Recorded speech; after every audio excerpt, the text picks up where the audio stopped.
والصدیقین والشہداء والصالحین وحسن اولئک رفیقا۔ صدق اللہ مولانا العلی العظیم وصدق رسولہ النبی الامین ونحن علی ذلک لمن الشاہدین والشاکرین والحمد للہ رب العالمین۔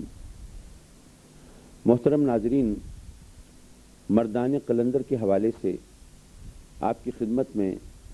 ہم اللہ کے محبوبوں کے واقعات پیش کرتے ہیں تاکہ ہمارے لیے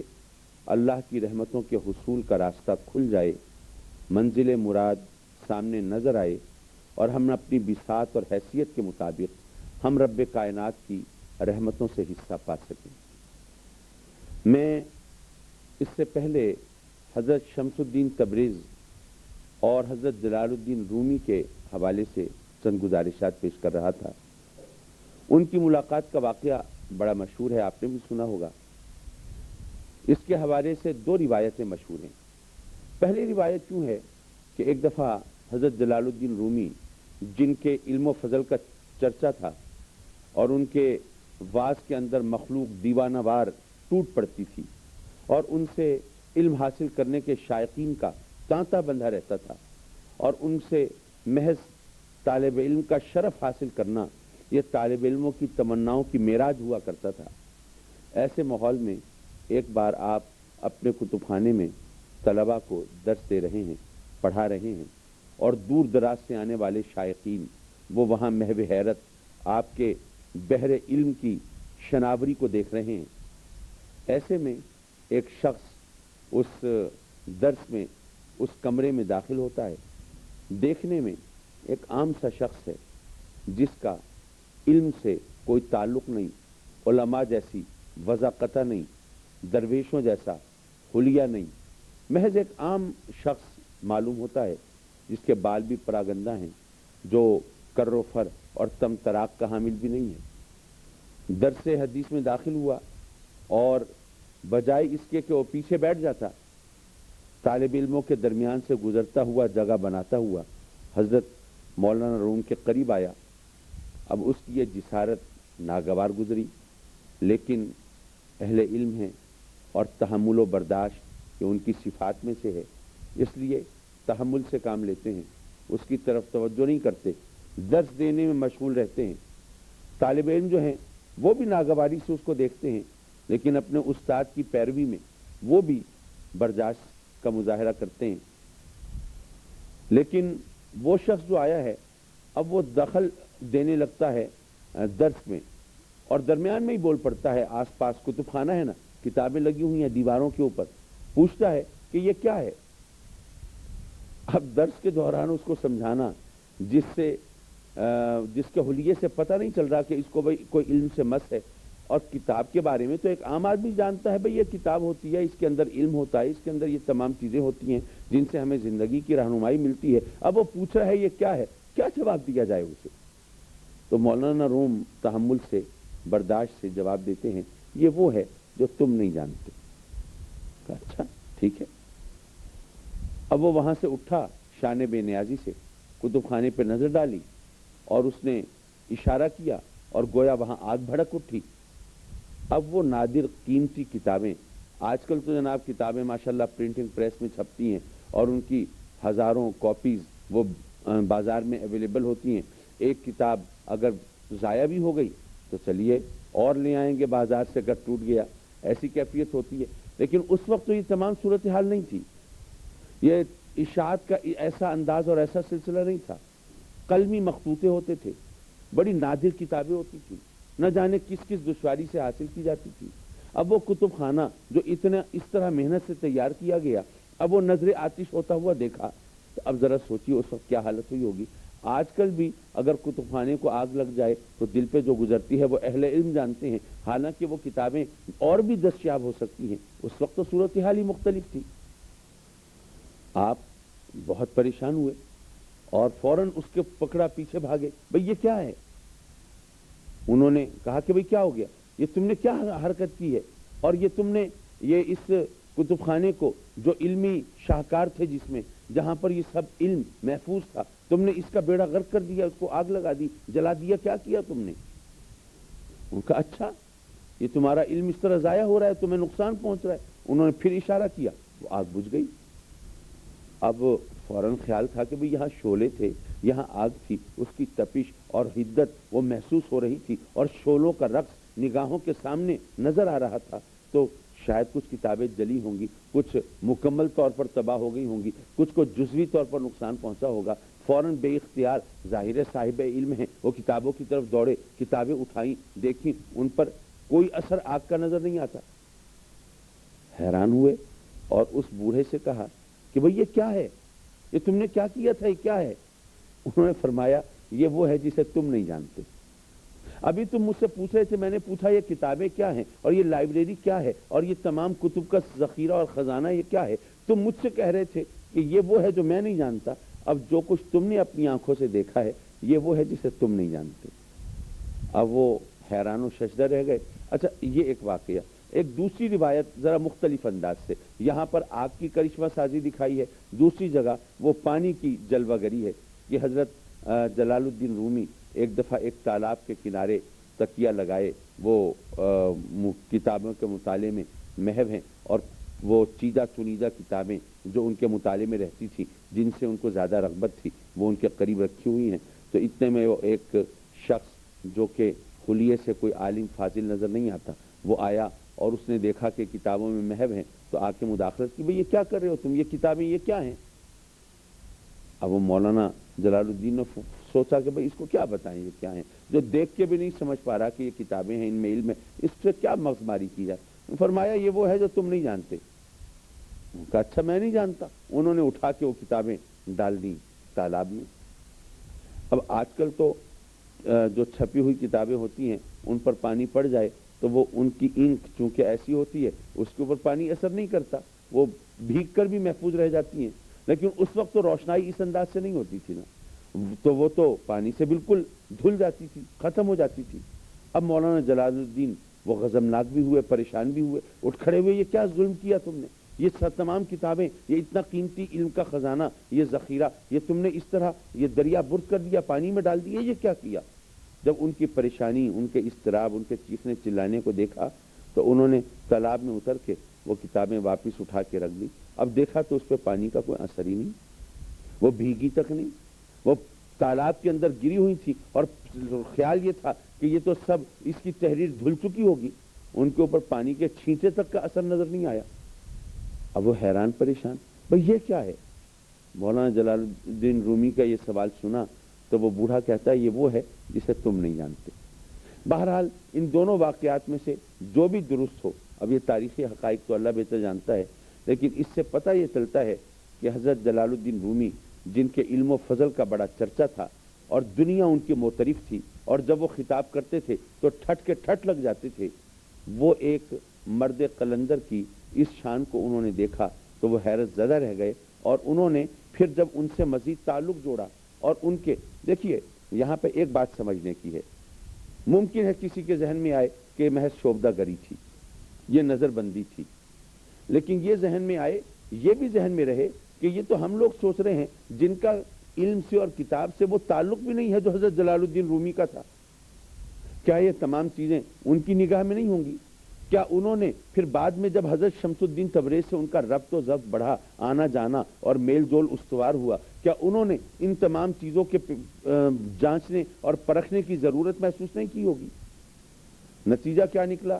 جب حضرت جلال الدین رومی کا حضرت شمس الدین تبریز سے ربط ضبط بڑھا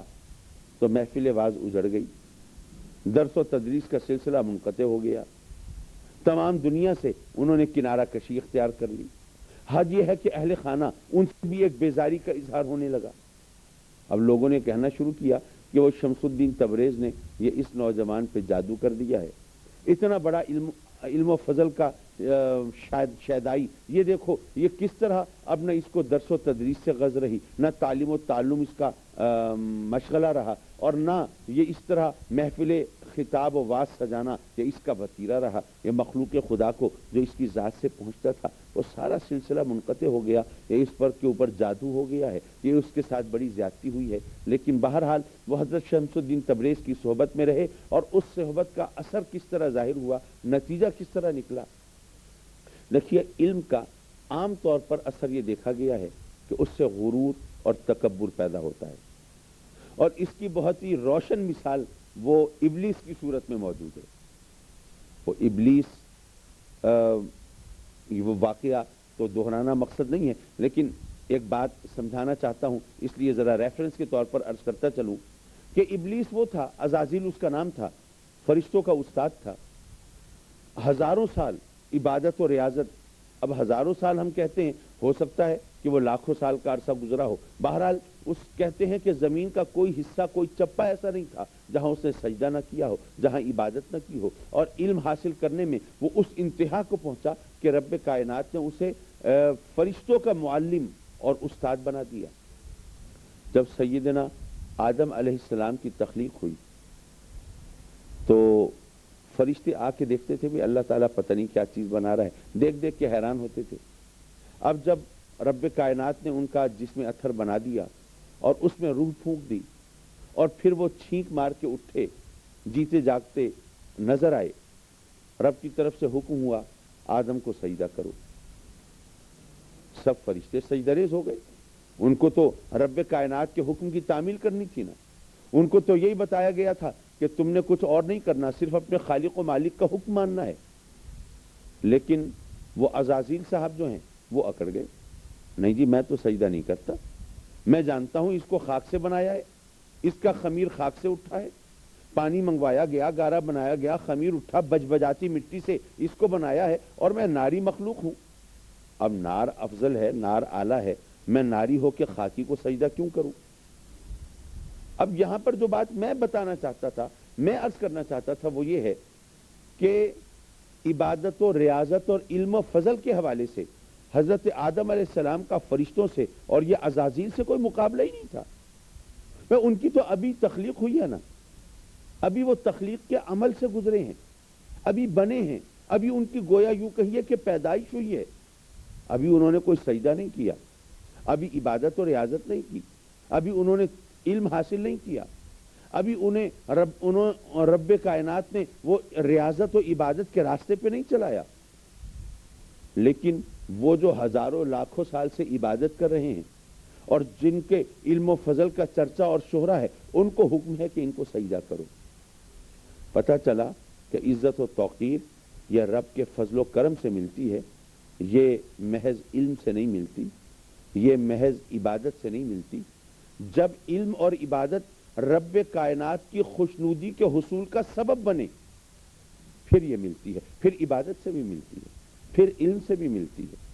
لیکن جب تک علم اور عبادت کے ذریعے رب کی خوشنودی اور رب کی تابعداری اور فرما برداری کا راستہ اختیار نہ کیا جائے، محض علم اور فقط عبادت یہ تمہارے لیے عزت و توقیر کا سبب نہیں ہو سکتی۔ اگر ایسا نہ ہوتا تو فرشتوں کو حکم نہ ہوتا کہ اس کو سجدہ کریں جس نے ابھی عبادت نہیں کی، جس نے ریاضت نہیں کی، جس نے ابھی حصول علم کا راستہ اختیار نہیں کیا، اور ابھی وَعَلَّمَ آدَمَ الْأَسْمَاءَ كُلَّهَا کے مراحل سے بھی نہیں گزرا۔ بہرحال یہ تفاصیل جو ہیں اس میں کہیں کوئی اونچ نیچ، کوئی آگے پیچھے ہو سکتی ہے، اور ظاہر ہے کہ حضرت آدم کی تخلیق کا واقعہ وہ کوئی ایسی چیز تو نہیں ہے جس کو ہم واقعاتی ترتیب کے حوالے سے صحیح طور پر پیش کر سکیں۔ لیکن بہرحال یہ بات تو اپنی جگہ طے ہے نا کہ سیدنا آدم علیہ السلام تو ابھی خاک کے پتلے کے مراحل سے گزرے ہیں، اور ابھی رب کائنات نے ان کی تخلیق فرمائی ہے اور ابھی حکم دے دیا ہے فرشتوں کو کہ سجدہ کرو۔ تو رب کائنات کے حکم کو ماننا یہ بنیادی چیز ہے۔ جو اس حکم سے انحراف کرے پھر وہ کہاں ہوگا، وہ معلوم ہے ہمیں، شیطان کے کا جو انجام ہوا اس کے ذریعے ہمیں معلوم ہو چکا کہ اس سے کیا نتیجہ نکلتا ہے۔ لیکن بہرحال میں بات کچھ اور عرض کر رہا تھا، میں یہ عرض کر رہا تھا کہ حضرت مولانا روم نے جو علم حاصل کیا، علم کا نتیجہ عام طور پر تکبر اور غرور کی صورت میں نکلتا ہے۔ لیکن جب حضرت شمس الدین تبریز نے ان کی تربیت فرمائی تو ان کے اندر تواضع اور انکسار کا کیا انداز پیدا ہوا۔ ایک دفعہ تشریف لے جا رہے ہیں راستے میں دیکھتے ہیں دو بندے آپس میں لڑ رہے ہیں، جھگڑ رہے ہیں، ایک دوسرے کو کھری کھری سنانے کی فکر میں ہیں، اور ایک دوسرے سے کہتا ہے کہ اگر تم نے مجھے کچھ کہا تو ایک کے بدلے 100 سنو گے، میں تمہیں بخشنے والا نہیں، معاف کرنے والا نہیں۔ کہتا ہے کہ تم بھی مجھے ایسا ویسا نہ سمجھنا، تم نے اگر مجھے کچھ کہا تو اس کا نتیجہ تم بھی جان لو گے۔ اب ان کی تکرار کو حضرت مولانا روم سنتے ہیں اور کہتے ہیں کہ بھئی تم ایک دوسرے سے اگر ایک دوسرے کو سناؤ گے، ایک دوسرے کو گالیاں دو گے، جواباً بہت کچھ سننا ہوگا، چلو میں کھڑا ہوں، جو کچھ سنانا ہے مجھے سنا لو، 1000 سناؤ گے ایک بھی جواباً نہیں سنو گے۔ اب مولانا روم جیسی شخصیت کو انہوں نے اس طرح کہتے ہوئے سنا تو انہیں بھی ندامت ہوئی، شرمندگی ہوئی، اور وہ آپ کے قدموں پہ پڑے، معافی مانگی، ایک دوسرے سے صلح کی، اور دل میں جو کدورت تھی، جو بغض تھا، جو اناد تھا، وہ دھل گیا۔ یہ ہوتا ہے اللہ کے محبوبوں کا، مردان قلندر کا کام کہ دلوں سے بغض و عداوت کو دور کریں اور الفتوں اور محبتوں کی شمع اجاگر کریں۔ اور پھر یہ بھی عرض کروں کہ رب کائنات ان کے ذریعے پھر اپنی نشانیاں دکھاتا ہے جو ایمان کو تقویت دینے کا سبب بنتے ہیں۔ میں ذرا اس بات کو ذرا تفصیل سے عرض کرنا چاہوں گا۔ اگر آپ تاریخ کا مطالعہ کریں تو آپ کو پتہ چلے گا کہ سقوط ڈھاکہ، وہ ہلاکو خان نے جب بغداد پر قبضہ کیا تھا، وہ کتنا خوفناک وقت تھا، اور مسلمانوں پر کتنی بڑی ابتلا اور آزمائش تھی، اور انسانیت کی جس طرح تذلیل اور ہتک اس وقت ہوئی تھی، وہ شاید تاریخ اس کی مثال کم پیش کر سکے۔ وہ تاتاری، وہ وحشی جن کو صرف خون بہانا آتا ہے، جو محض ہتھیاروں کی زبان جانتے ہیں، جو تلواروں کا کھیل جانتے ہیں، ان کو علم سے کوئی شغف نہیں، ان کو کتب خانوں سے کوئی رغبت نہیں، کتابوں سے کوئی تعلق نہیں، وہ علمی مباحث سے بالکل ناآشنا ہیں، یہ تمام چیزیں ان کے لیے بالکل اکارت ہیں۔ اور ادھر مسلمان جو ہیں وہ صحرائے عرب سے نکلے ہیں، اللہ نے ان کو بہت عزت دی ہے۔ وہ جو روکھی سوکھی کھانے والے تھے، وہ جو پھٹے پرانے چیتھڑوں میں رہنے والے تھے، جو اپنے آقا کریم اللہ کے محبوب علیہ الصلوۃ والسلام کو کھجور کی چٹائی پر استراحت کرتا ہوا دیکھ چکے تھے، اور آقا کریم کو شکم مبارک پہ پتھر باندھتے ہوئے دیکھ چکے تھے، اب ان کے پاس مال و منال کے انبار ہیں، ان کے پاس دولت ہے، شان و شوکت ہے، وہ سطوت کے نشان بن چکے ہیں،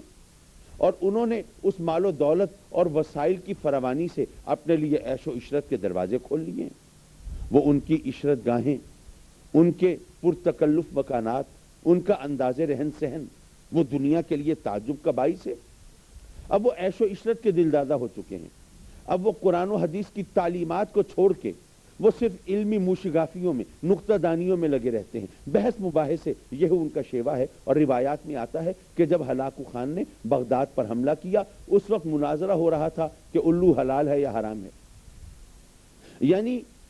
وہ لوگ ان تمام چیزوں سے، اسلام کے عروج کے اسباب سے، اللہ تعالیٰ نے جو ان کو عزت دی تھی، کس وجہ سے دی تھی، وہ ان تمام اسباب سے بے نیاز ہو چکے تھے، اور سمجھ رہے تھے کہ بس یہ جو کچھ ہمیں ملا ہے یہ ہمارا حق ہے، اور اس کی وجہ کی طرف جاننے کی طرف وہ آمادہ نہیں تھے۔ ایسے میں ان کو عبرت کا نشان بنانے کے لیے رب کائنات کا قہر و غضب تاتاریوں کی صورت میں نازل ہوا۔ ہلاکو خان نے وہ بغداد پر کو تاراج کیا، پھر وہاں پر جو قتل و غارت گری ہوئی،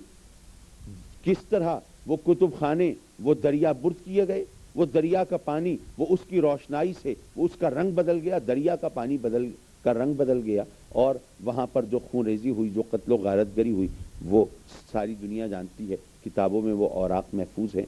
پھر اس کے بعد ہلاکو خان کے لشکر نے رخ کیا نیشا پور کا۔ اس وقت کے مردان قلندر، حضرت فرید الدین عطار جیسی ہستی، حضرت نجم الدین کبرا جیسی شخصیت، جو حضرت امام راضی کے پیر و مرشد ہیں، نجم الدین کبرا وہ کوئی معمولی ہستی نہیں ہے۔ یہ ہستیاں یہ بھی شہید ہو گئیں، اور یہ بھی عرض کرتا چلوں، حضرت نجم الدین کبرا وہ صوفی ہیں،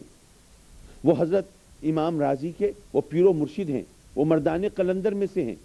لیکن جب تاتاریوں کا لشکر آیا اور لوگ ان کے پاس گئے کہ جناب مہربانی کریں اور ہمیں ان کے ظلم و ستم سے نجات دلائیں، تو وہ ان کی کیفیات کو، ان کے حالات کو جانتے تھے، اور جانتے تھے کہ رب کائنات نے ان کے لیے کیا چیز مقدر فرما دی ہے، اس لیے انہوں نے ان کو سبق دیا اور خود وہ اپنا درویشی پوشاک اتاری اور انہوں نے سپاہیانہ لباس زیب تن کیا،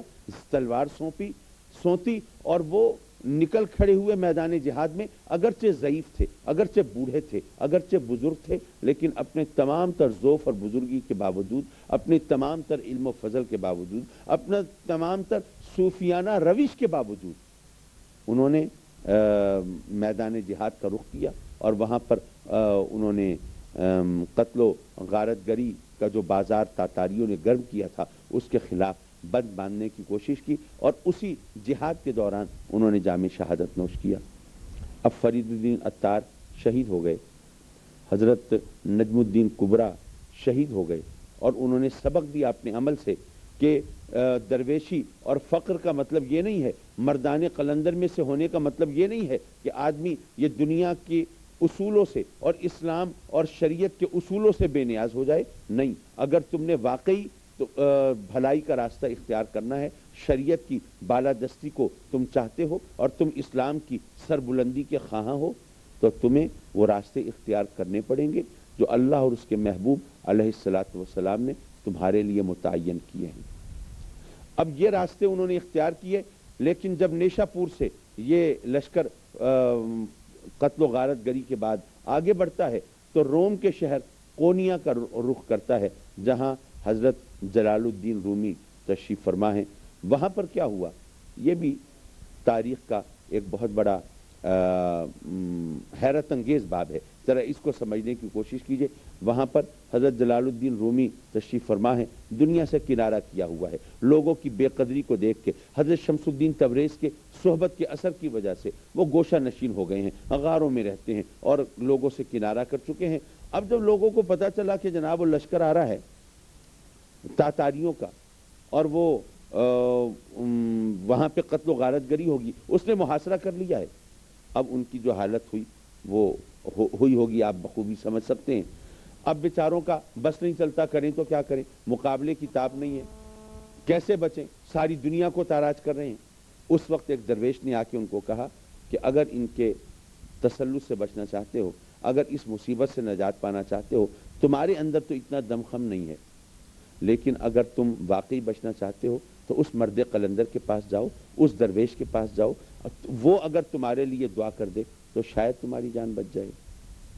اور خیال رکھنا، وہ آسانی سے تمہاری بات نہیں مانے گا، جو تمہارے کرتوت ہیں، جو تمہارے عمل ہیں، جو تمہاری روش ہے، جو تمہارا طریقہ کار ہے، وہ اس کے پیش نظر آسانی سے تمہاری بات نہیں مانے گا۔ اس کے پاس جاؤ تو یہ اپنی زرتار قبائیں چھوڑ کے جانا، یہ شاہی پوشاک اتار کے جانا، یہ پرتکلف انداز کو ترک کر کے جانا، پھر شاید اسے تمہارے اوپر رحم آئے۔ بہرحال یہ جناب گئے، چیختے چلاتے روتے پیٹتے ان کی بارگاہ میں، اب وہ کرنی کترا رہے ہیں، یہ اصرار کر رہے ہیں، منت سماجت کر رہے ہیں، یہ کہتے ہیں رب سے مانگو، وہ سنتا ہے، اس کے پاس جاؤ، یہ کہتے ہیں در توبہ بند ہو گیا، وہ خفا ہوتے ہیں، تمہیں کیا پتا در توبہ کب بند ہوتا ہے، تمہاری نگاہ کیسے وہاں تک پہنچ سکتی ہے۔ لیکن جب ان کی منت سماجت، آہو زاری اور چیخو پکار بہت بڑھتی ہے، بالآخر وہ تنگ آ کے ان کی مدد کا راستہ اختیار کرتے ہیں، اور یہ ایک ذرا